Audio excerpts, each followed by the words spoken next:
I have lost a total of 104 pounds in 8 months after the gastric sleeve surgery with Dr. Eggle, who is amazing. I'm a mom of 3 kiddos. With 100 plus excess pounds on my body was hard. To even just get out of bed in the morning, to walk the neighborhood, go ride bikes. With 104 pounds off, it's much easier. I would recommend Dr. Eggle at West Texas Bariatrics. He has listened to me. Even when I had concerns or questions, he listened and answered them and went over and beyond and helped me through my concerns.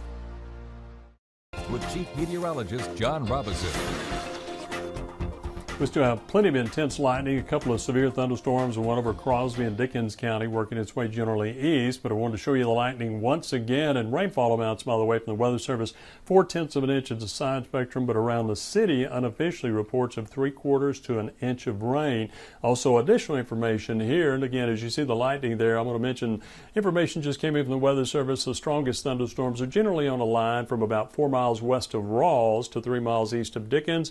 Those thunderstorms are moving north at 30 miles an hour. There could be some pea-sized hail. We're going to look at those on Doppler radar now, and winds in excess of about 40 miles an hour. The storm working its way over Lubbock has been more going to the east and northeast, so you'll see the difference. But we do have a flood advisory. I mentioned some of those rainfall totals a few minutes ago, including the city of Lubbock, extending all the way up to just into the Hale County area around Abernathy. Very heavy rainfall in our region during the last hour. There's also very heavy rainfall around Olton, Spring Lake, Littlefield in that area as well. So several parts of the South Plains have had some very intense rainfall. You see how this storm, as I mentioned, is moving east, even building a little bit southeast towards the Slayton area. Not severe as it rolls through Lubbock. Heavy rainfall, intense lightning, those wind gusts at least 40 to 50 miles per hour. This is what's left of the severe storms moving in the area from White River Lake over near Spur. But again, they are going north. They're going to gradually merge with the storms coming in from Lubbock and for activity up in Floyd and Motley counties. So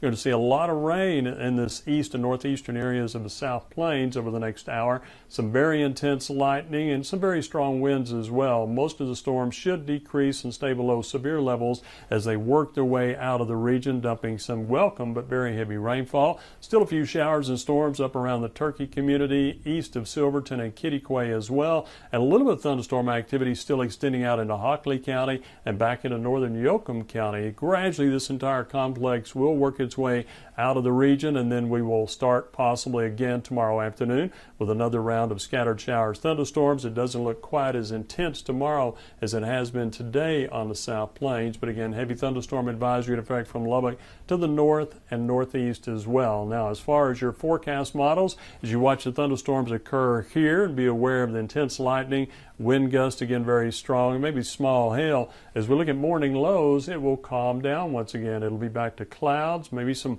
fog in some areas, even a little drizzle briefly, but we'll look for sunshine in the afternoon. But your morning lows, they will stay in the 60s, especially off the Cap Rock, around 60 in Lubbock, 50s northwest, 50s down in Plains and Denver City. Tomorrow afternoon, temperatures back in the 80s once again. We're looking at highs around the low to mid 80s, whether it's from the eastern South Plains through Lubbock, I'm thinking mid 80s, back out to our west and southwest, probably a little warmer down in Plains, Denver City, Seagraves, and even Seminole, maybe the mid to upper 80s there. Enough moisture though, and once again, there could be storms. Looking at the models a few minutes ago, and I did not get that to load, it did indicate most of the storms really in the central part of the South Plains, including Lubbock tomorrow, and then working their way to the east. And here's our 7-day forecast looks. Temperatures mid-80s Tuesday, Wednesday, and Thursday, climbing to the upper 80s potentially Thursday, Friday, and Saturday. Storm chances will stay with us tomorrow, may not be quite as widespread, still could be intense on an isolated basis,